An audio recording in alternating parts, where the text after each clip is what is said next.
what's the approach with Army, and just how proud are you of this offense that they've been able to win and doing different things each week? Well, we've had to be really creative in trying to manufacture yardage and trying to manufacture points. I'm proud of the way we've played. I think we've played hard. I'm proud of the effort that we've played with.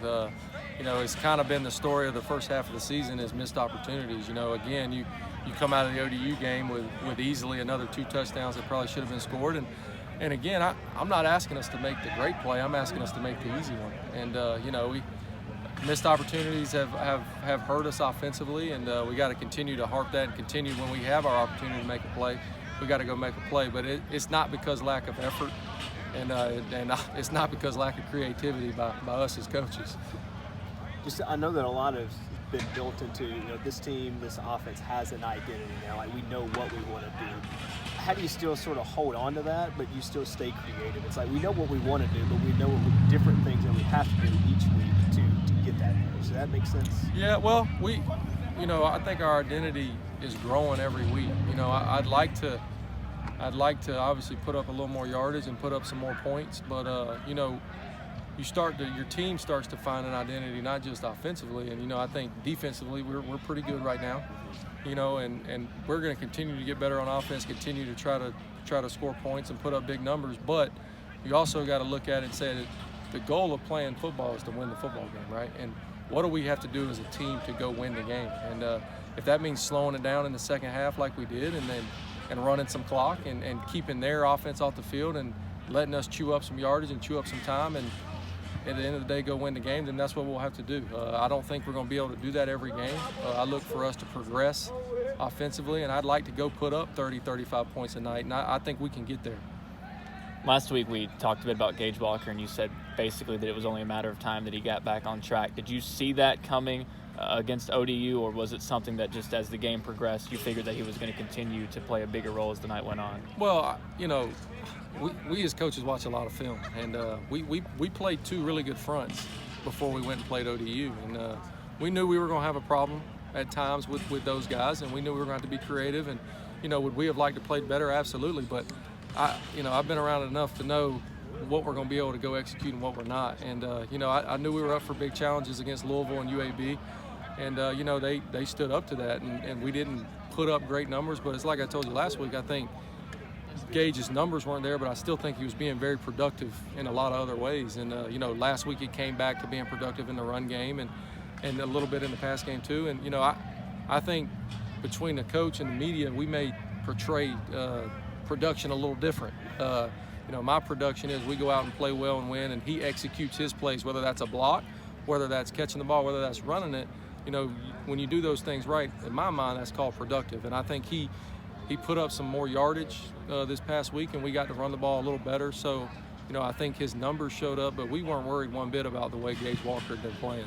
As far as this Saturday, you're going against a team that likes to control the ball a lot, which on the other side limits the opportunities it can this time. What is the approach this Saturday, knowing that you might have limited drive opportunities considering the opponent that you're playing? We'll for sure have limited possessions. They're going to run the ball and milk the clock, and we'll have to have a great sense of urgency when we do get our opportunities.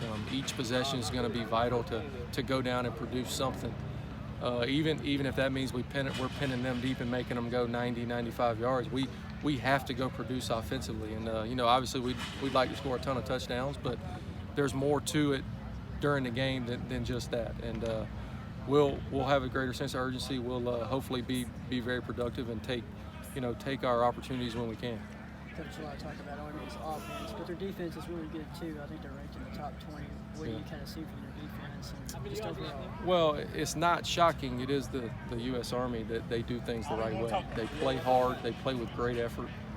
Their guys don't make mistakes. The teams that make plays on them, their guys just made a play, and that's what we'll have to go do. They're in the right spot every time. They're not going to screw it up, and they make you drive the length of the field, and they make you go beat them. And we'll have to be, you can't have penalties, you can't have drive starters. We've got to be great on first down to keep ourselves in front of the chains. It'll be a big challenge for us again. We'll have to, hopefully we'll get some push up front, but they'll be in the right spot and they'll make their plays as well. It seems like the situational football offensively was better against ODU than it was against UAB. What do you got to do to continue that in a big matchup against Army? Well, it was better. It was better. You know, the quarterback still took a sack when we're on the 15-yard line and we have points and we're in a tight game, which, you know, that's kind of a cardinal sin at playing quarterback. And, you know, that's on me. I mean, when it happens 2 weeks in a row, there's a miscommunication there, and we'll get that corrected. But it was better. There were, you know, we had a lot less missed assignments. I think the guys played a lot faster. I think we grew some confidence there early on where the guys started saying, all right, we can do this. We can, you know, we gained some momentum. Football's such a huge game of momentum that I think our guys kind of built some confidence there and rode it into the second half. You know, I wish we'd have hit the pop pass down in the end zone for the easy touchdown, but, you know, that's the way it goes sometimes. You miss some of them. How have you sort of assessed the way screens have been used the past couple of weeks? You've been seeing more and more of them, so maybe just a product of the defenses you've been given, but it seems like you're leaning on that a little bit. Well, we you know, I think that's kind of something we've always tried to do in this offense is, you know, we want to push the ball down the field. We want to throw it deep and take shots as much as we can, but if you do that all the time, you're going to allow the defense to pin their ears back and come after you. Well, you mix in the shots, you mix in the screens. Now the D linemen are going, all right, what's coming? What's coming next? So we're always going to try to be creative in how we do that, how we get certain screens. You know, yeah, the defense is going to dictate what formation we do it out of and which ones we particularly use. But they were highly productive in the ODU game and obviously helped us late in the UAB game to garner some big plays. And, you know, at the end of the day, those screens are about getting your playmakers in space to make a play. You know, a lot of those screens, we didn't block them great. It's just you get the ball to JP and Lucky and Sloan as fast as you can, and they're going to make a guy miss. And, you know, that's what's scary for the defense. If they don't get you on the ground fast, you got an opportunity for a huge play.